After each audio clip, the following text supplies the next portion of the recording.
यह कहानी है कोरमंगला की।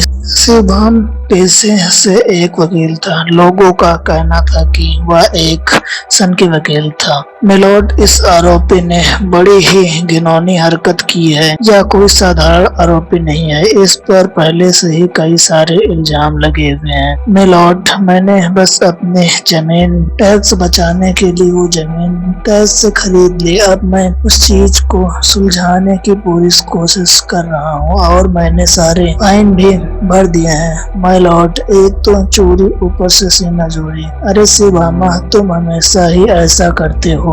तुम्हारे केस के लिए तो कोर्ट आने का मन ही नहीं करता। हर एक छोटी बात का बतंगड़ बना देते हो और अपनी गलती कबूल तो कर रहा है। जज साहब के इतना कहते ही सब वहीं से चले गए। शिवभामा इस बात से दिन भर परेशान था। सिर्फ मेरे साथ ही ऐसा क्यों होता है?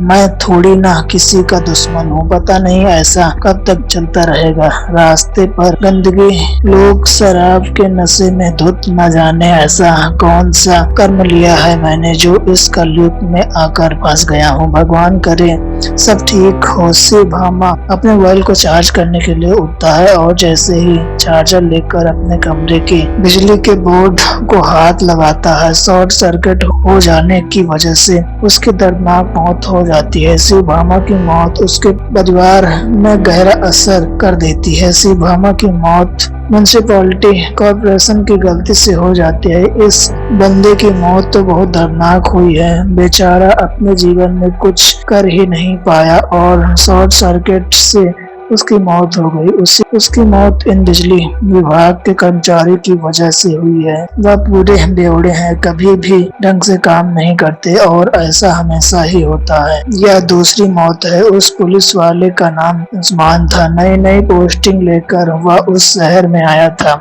उसने बिजली विभाग के कर्मचारियों को अपने पास बुला लिया। कोरमंगला के लोगों में अनुशासन नाम की कोई चीज नहीं थी। साहब, मैंने कुछ नहीं किया। मैं बीवी बच्चे वाला आदमी हूँ और मेरी एक गर्लफ्रेंड भी है। मैं भला ऐसी गलती क्यों करूँगा? ऑन ड्यूटी पर तुम शराब पी रहे हो, यह क्या तरीका है? नौकरी ऐसे ही की जाती है। कभी भी कहीं भी बिजली का काम करने जाना पड़ता है। एनर्जी चाहिए ना बॉडी को। एक बस यह टॉनिक है। टाइम खोटी करते हो साहब, जाने दो ना वरना ठेका बंद हो जाएगा। हाँ, जाओ जाओ, दफा हो जाओ यहाँ से। वो दोनों बिजली विभाग के कर्मचारी वहाँ से चले जाते हैं। तब अंशुमान अपने हवलदार से कहता है, इन दोनों पर कड़ी नजर रखो। शुभम के मौत के लिए यही दोनों जिम्मेदार हैं। बस एक ठोस सबूत मिल जाए और हम इन्हें गिरफ्तार कर लेंगे। जैसा आप कहें सर। हिमांशु शिवभामा के कमरे की तलाशी लेने के लिए चला जाता है और शिवभामा का लैपटॉप खोलकर उसमें काफी फोटोज देखने लगता है। फोटोज देखने से तो लगता है कि बड़ा ही डिसिप्लिन वकील था। हर केस की डिटेल्स लैपटॉप में है। बेचारा यूं ही मारा गया। अंशुमान लैपटॉप बंद करके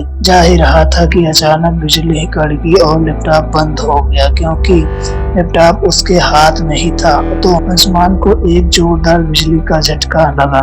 यह क्या हो रहा है? अंशुमान ने अपने हाथों से लैपटॉप नीचे फेंक दिया और अपने घर की तरफ अपने गाड़ी से जाने लगा। अंशुमान इतना डर गया था कि उसकी गाड़ी की स्पीड 120 किलोमीटर प्रति घंटा की रफ्तार से चल रही। थोड़ा सा करंट और लग जाता तो मेरी तो मौत ही हो जाती। अच्छा हुआ जो बच गया। अंशुमान देर रात खाना खाकर सो गया। रात के 3 बज चुके थे। पूर्णिमा की रात थी। अचानक अंशुमान बेड से उठा।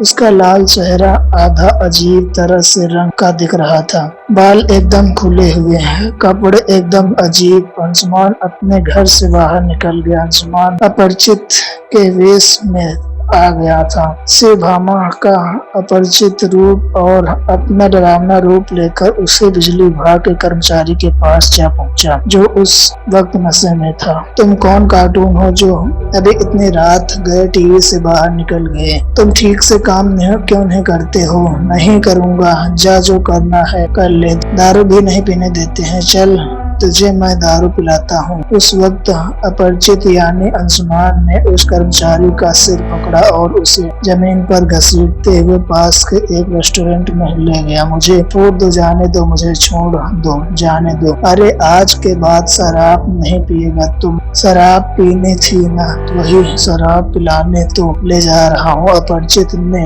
इतना मारा कि उसकी हड्डी पसली एक हो गई। मुझे छोड़ दो, अगली बार मैं अच्छा काम करूंगा, सब अच्छे से करूंगा। बिजली विभाग का कर्मचारी चीखता रहा, चिल्लाता रहा, लेकिन अपरिचित ने उनकी एक न सुनी। अपरिचित ने उस बंदे रेस्टोरेंट में एक बड़ी सी कढ़ाई ली और उसमें तेल डालने लगा और तेल को उबालने लगा।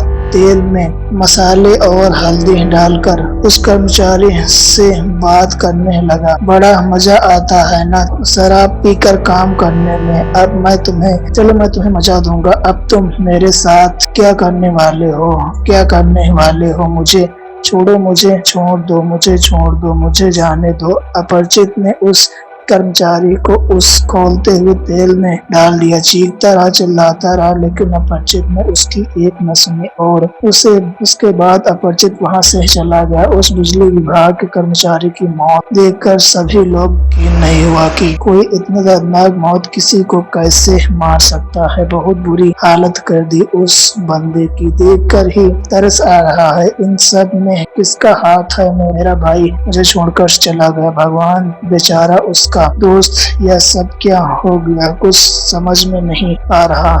तो पीते थे, अब बेचारा अकेले पिएगा। उस तेल के आसपास भी कोई डर के मारे नहीं भटक रहा था। इतने में ही वहां पर अंशुमान और उस साथी हवलदार आ जाते हैं और कहते हैं, सारे ही पीछे हट जाओ, यहाँ कोई घटना हुई है, इतनी बदबू आ रही है। सर किसी ने बेचा है, कोई जल्लाद ही होगा, इससे गर्म तेल में तल दिया। सर हमें इस चीज का जल्दी से जल्द पता लगाना होगा। उतने में ही वहां पर अंशुमान के हेड ऑफिसर रघुवीर आ गए। अंशुमान से कहने लगे, अंशुमान, कई सारे केसेस कल रात हुए हैं, हमें पता नहीं चल रहा कि इन सब के पीछे है कौन। हमें जल्द ही पता लगाना होगा। मैं जरूर पता लगा लूंगा सर, आप उसकी चिंता मत कीजिए। क्या रघुवीर और अन्य लोगों को पता चलेगा कि अंशुमान ही अपरिचित है? क्या अंशुमान खुद को अपरिचित के रूप में देख पाएगा?